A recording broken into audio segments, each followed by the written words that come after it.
ये कहानी है राजू की, जो एक साधारण आदमी था। वो अपनी पत्नी सीमा, 3 साल की बेटी पायल और माँ कौशल्या के साथ रहता था। राजू के पास ना तो ज्यादा जमीन थी और ना कोई स्थायी काम। वो दिन रात मेहनत करता ताकि उसका परिवार भूखा ना सोए। लेकिन किस्मत ने हमेशा राजू को संघर्षों के दौर में डाल दिया। ये कहानी राजू के संघर्ष और उसकी अटूट इच्छा शक्ति की है। राजू गांव में दिहाड़ी मजदूरी करता था। उसकी रोज की कमाई केवल 200 रुपए थी, जो परिवार की जरूरतों को पूरा करने के लिए पर्याप्त नहीं थी। अजी, पायल की स्कूल की फीस आने वाले महीने में भरनी है। हम पैसे कैसे जुटाएंगे जी? सीमा, मैं कोशिश करूंगा। शायद किसी और काम की तलाश करनी पड़ेगी। बेटा, तू दिन रात मेहनत जो इतनी करता है, भगवान तेरी जरूर सुनेगा बेटा। मेरा आशीर्वाद तेरे साथ है बेटा।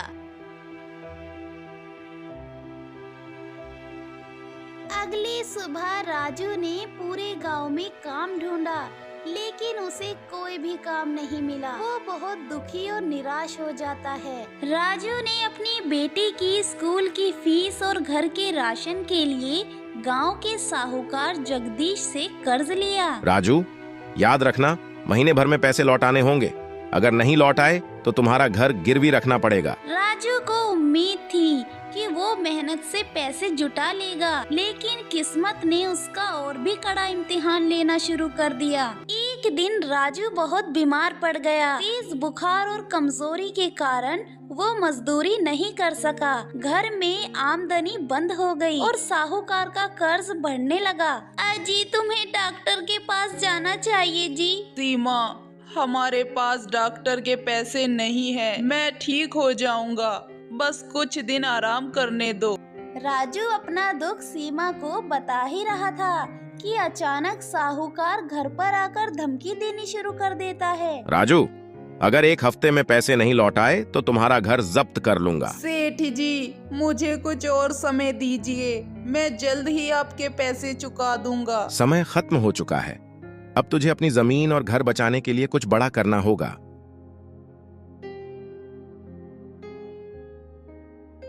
राजू ने फैसला किया कि वो शहर जाकर काम करेगा। सीमा, गांव में अब कोई काम नहीं बचा। मुझे शहर जाना होगा, वहाँ ज्यादा पैसे कमा पाऊंगा मैं। अजी, हम तुम्हारे बिना कैसे रहेंगे जी?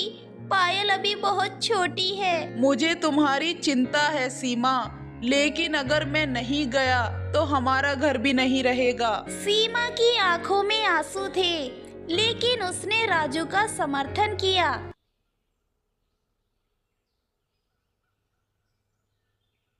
राजू शहर में पहुंचा और एक निर्माण स्थल पर काम करने लगा। दिन भर ईंट ढोता, सीमेंट मिलाता और रात में फुटपाथ पर सोता। राजू, काम जल्दी और सटीक करो। अगर गलती हुई तो पैसे काट लूंगा। ठीक है मालिक, मैं पूरी मेहनत करूंगा। राजू ने रात दिन एक कर दिया, लेकिन शहर में महंगाई और खर्चों के कारण वो ज्यादा पैसे नहीं बचा पा रहा था। गांव में सीमा और कौशल्या मुश्किल समय से गुजर रहे थे। माँ, अब तो घर में भी खाने को कुछ भी नहीं बचा। पायल को कैसे संभालूं मैं? बेटी, भगवान सब ठीक करेगा। हम थोड़ा बहुत मांग कर गुजारा कर लेंगे बेटी। साहूकार ने फिर से घर आकर धमकी दी। अब मैं और इंतजार नहीं कर सकता। अगले हफ्ते तक पैसे नहीं मिले तो घर खाली करना पड़ेगा। राजू ने धीरे धीरे पैसे बचाना शुरू किया। उसने खाना कम खाया और ज्यादा काम किया और थोड़े पैसे सीमा को भेजे। सीमा, ये पैसे संभाल लो। घर को गिरवी मत रखना। मैं जल्द ही और पैसे भेजूंगा।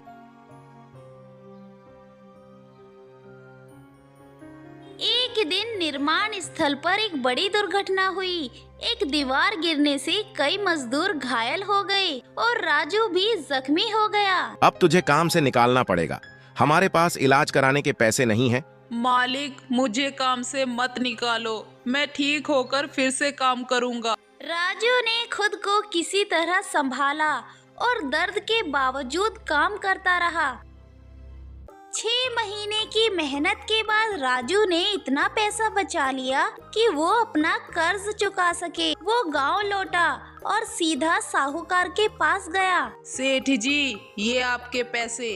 अब हमारा घर और जमीन हमारे पास रहेगी। राजू, मुझे उम्मीद नहीं थी कि तू पैसे चुका पाएगा, लेकिन तेरी मेहनत काबिले तारीफ है।